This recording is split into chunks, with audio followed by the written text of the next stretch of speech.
میرے نبی پاک صلی اللہ تعالی علیہ وسلم رجب سے رمضان کا استقبال کی تیاری کرو.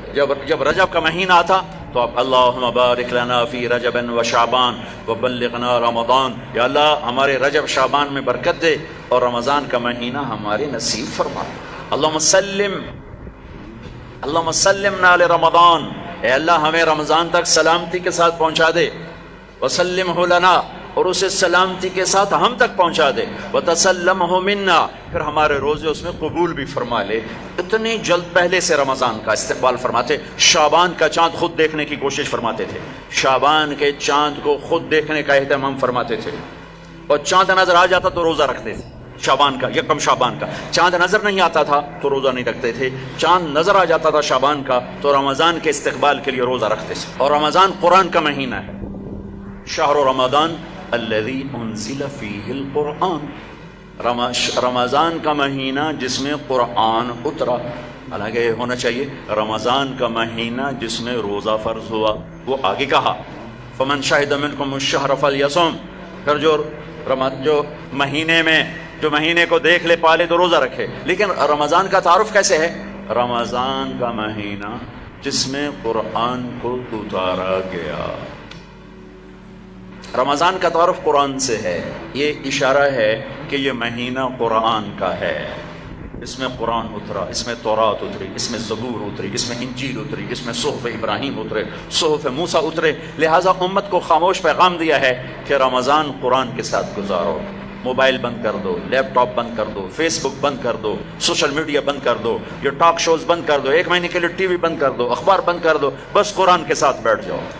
مرد یا عورت قرآن کے ساتھ تلاوت بھی کرو اور پشت مقرر کر کے ترجمہ بھی پڑھو. بھائیو بہنوں، میرا درد ہے، میرا دکھ ہے، ہم قرآن سے بہت دور ہو گئے. ہم قرآن سے بہت دور ہو گئے. ہم نے قرآن رکھ لیا ہے صرف ختم پڑھنے کے لیے، فاتحہ پڑھنے کے لیے، یا کسی کی دکان کھلتی ہے تو یاسین پڑھنے کے لیے.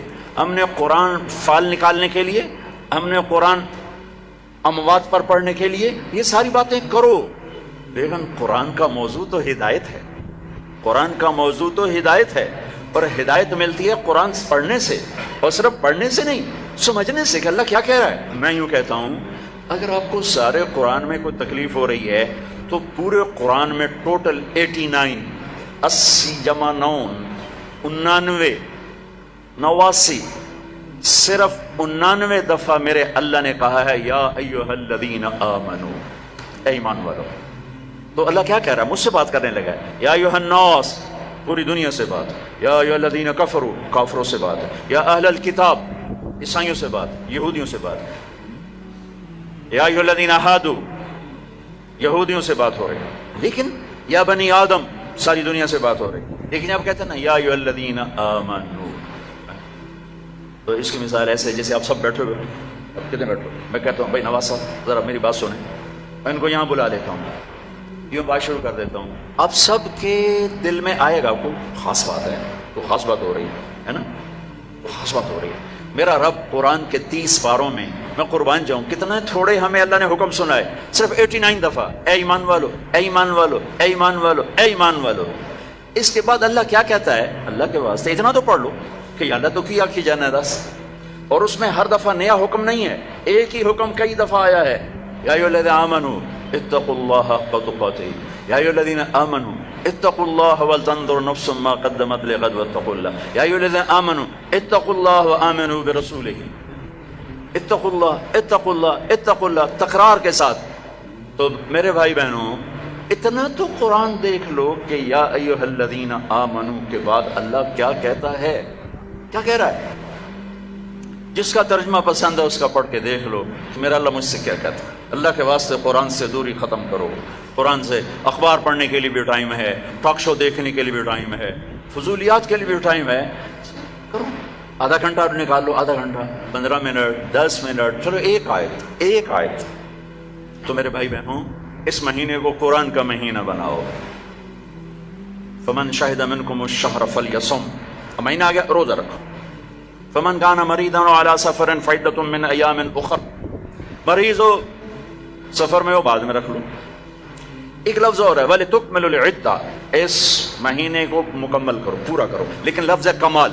کمال کا کیا مطلب ہوتا ہے؟ صفات میں پورا کرنا. تمام کا کیا مطلب ہوتا ہے؟ اجزاء میں پورا کرنا. روزے کو کمال تک پہنچانے کے لیے 4 چیزوں کو چھوڑنا ہوگا. 4 چیزیں اگر ہیں، نہیں ہیں تو مبارک، ہیں تو چھوڑنا ہوگا. میرے نبی نے فرمایا جو شراب پیتا ہے اس کا روزہ اوپر نہیں جاتا ہے. تو اگر کسی کو عادت ہے توبہ کرے. کہ شرابی تو تھوڑے ہیں، جو ماں باپ کا نافرمان ہے اس کا روزہ اوپر نہیں جاتا ہے، یہ بہت زیادہ ہیں. ماں باپ کی نافرمانی تو جنگل کی گھاس کی طرح پھیلی ہوئی ہے. شاید ہی کوئی خوش قسمت ماں باپ ہوں گے جن کی اولاد ان کی آنکھوں کی ٹھنڈک ہوگی، ورنہ آج کل اولاد سینے کا کانٹا بنے ہوئے ہیں اور کانٹے کی طرح چپے ہوئے خنجر کی طرح کاٹ رہے ہیں. ماؤں کو روتے دیکھا ہے، تڑپتے دیکھا ہے، ماں باپ کو. مجھے ایک باپ کہہ رہا ہے، باپ میرے علاقے کے زمیندار فوت ہو گئے، پرانا تعلق، میرا پتر اگے سڑتا پہ ہوئے تو میں دعا نہ کرے سا بچ کر. ہاں میرے سامنے بیٹھ کے کہ مولانا صاحب دی ماں بھی آندی ہے جا اگے سڑتا پہ اسی تو میں نہ اکسان لا سائیں میرے پتر نو بچا. تو ماں باپ کی نافرمانی یہ روزے کو نہیں پورے دین کو روک دیتی ہے، پورے دین کو روک دیتی ہے. صرف روزہ نہیں ہے، پورا دین رک جاتا ہے. ایک صحابی علقمہ رضی اللہ تعالیٰ عنہ، ان کی بیگم کا پیغام آیا کہ میرے خامن مر رہے ہیں، کلمہ نہیں پڑھا جا رہا. صحابی جن کے بارے میں اللہ کہتا ہے کلن وعد اللہ الحسنى، میرے محبوب تیرا ہر صحابی جنتی. وعدہ، وعدہ کیا ہے؟ وعدہ. ان کی خطائیں معاف، یہ نہیں کون سے گناہ نہیں ہوئے تو ہم نے معاف کر دیا، آپ کی توفیل معاف کر دی. تو آپ دوڑے ہوئے گئے، کہا بیٹا کلمہ پڑھو. کہا جی نہیں پڑھا جا رہا، بول رہے ہیں کلمہ نہیں پڑھا جا رہا. آپ نے پوچھا ماں باپ میں کون ہے؟ کہا جی ماں. آپ نے پوچھا ناراض ہے؟ کہا جی ناراض ہے. ہم بولو وہ آ گئی. تو آپ نے پوچھا علقمہ کی ماں تم ناراض ہو بیٹے سے؟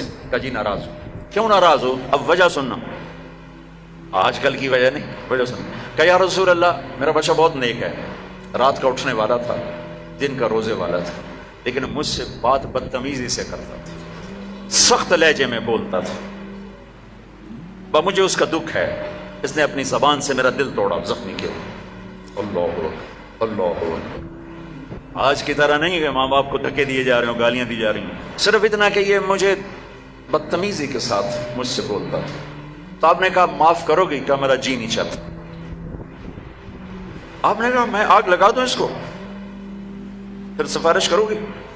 کہا نہیں اتنی تو ناراض نہیں کہ آگ میں جلتا دیکھو. کہا پھر اگر تو نے اسے معاف نہ کیا تو اللہ اسے آگ میں جلا دے گا. کہا اچھا میں معاف کرتی ہوں، میں معاف کرتی ہوں. آپ نے کہا بیٹا کہو لا الہ الا اللہ. تو ان کی زبان سے نکلا لا الہ الا اللہ اور جان نکل.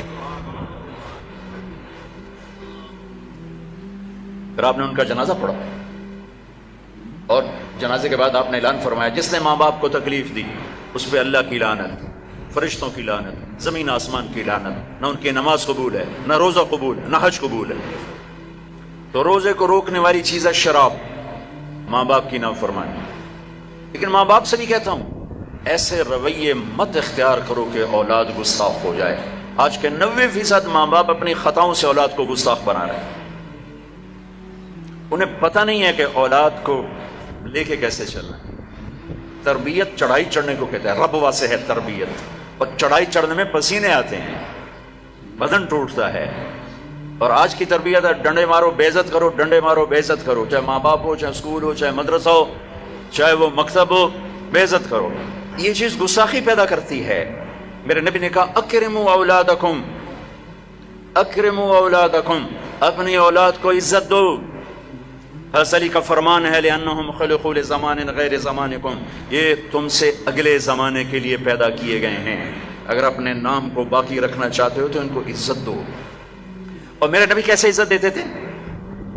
بس فاطمہ رضی اللہ تعالیٰ عنہا گھر تشریف لاتی، کبھی کبھی تو نہیں آتی، دیوار کے ساتھ دیوار ہے، آنا جانا لگا ہوا ہے، لگا ہوا ہے، لگا ہوا ہے. جتنی دفعہ آتی ہیں اور جب آتی، جتنی دفعہ آتی ہیں اور جب آتی میرے نبی کھڑے ہو جاتے، 4 پیر پہ کھڑے ہو جاتے، کھڑے ہو جاتے. اور وہ فاطمہ ہیں، یہ میرے نبی ہیں، یہاں کھڑے ہو کر انتظار نہیں کرتے تھے، آگے بڑھ جاتے تھے، آگے بڑھتے تھے اور آگے بڑھ کر اپنی بیٹی کا ہاتھ پکڑتے، پھر یہاں بوسہ لیتے، پھر ان کا ہاتھ پکڑ کے لاتے، پہلے اپنی بیٹی کو بٹھاتے اور اس کے بعد خود بیٹھتے تھے. سبحان اللہ، کیا کمال ہے، کر کے دکھایا. ہم تو اپنے بیٹوں کا کبھی شاباش ہی نہیں دیتے. میں نے ایک دوست سے کہا یار اپنے بچوں کو کبھی شاباش بھی دیا کر. کہا کس گل کی شاباش دے سارا دن ستے رہتے شاباش دے فلموں میں شاباش دے گانے سنتے شاباش دے. میں کہ یہ تو برائیاں ہو گئیں, کوئی اچھائیاں بھی دیکھ. اچھائیاں بھی ہوں گی, چونکہ ہر انسان کے اندر نیگیٹو تار بھی ہے, پازیٹیو تار بھی ہے. تو ان کی اچھائیوں کو واہ واہ کرو, وہ برائیاں خود چھوڑتے چلے جائیں. ہر وقت ٹوکا ٹاکی, ہر وقت ٹوکا ٹاکی, یہ کیوں نہیں کیا, یہ کیوں نہیں کیا, یہ کرنا تھا. اور ایک یہ پڑھائیوں نے تباہ کر دیا ہماری نسل کو, ہماری اولاد کو. 3 سال کا بچہ جسے ماں کی گود کی ضرورت ہوتی ہے, وہ ظالم ماں ہے جو 3 سال کے بچے کو اسکول کے حوالے کر دیتی. تیسرا جس سے روزہ برباد ہوتا ہے, جو رشتہ داروں سے لڑتا ہے, خون کے, ماں کے رشتے, باپ کا رشتہ, چچا باپ کا رشتہ, باپ کی طرف سے جو بھی رشتے آ رہے ہیں باپ کی طرف سے, ان سے لڑائی جھگڑے. ماں کی طرف سے رشتہ, خالہ, نانی, نانا, ماموں, باپ کا رشتہ, پھوپھی, پھوپھا, خالہ, خالو, جو ان سے سینگ پھنساتا رہتا ہے, لڑتا رہتا ہے, اس کا روزہ بھی اٹک جاتا ہے, اوپر نہیں جاتا ہے. تو بھائی اگر کوئی ایسا لڑائی پڑائی کا چکر ہے, اس سے بھی توبہ کرو, اپنے روزے کو بچاؤ. چوتھا, جو کسی کے لیے دل میں نفرت پالتا ہے, دل میں بغض پالتا ہے, دل میں کینہ پالتا ہے, اس کا روزہ بھی اٹک جاتا ہے. اپنے دل کو بھائیوں بہنوں نفرت سے صاف کرو, بغض سے, کینہ سے صاف کرو. ماں باپ کی دعائیں لو, رشتہ داروں سے صلح کرو, اپنے روزہ بچاؤ, تاکہ اللہ تقوی کا لباس دے اور اللہ کی بارگاہ میں پیشی ہو سکے.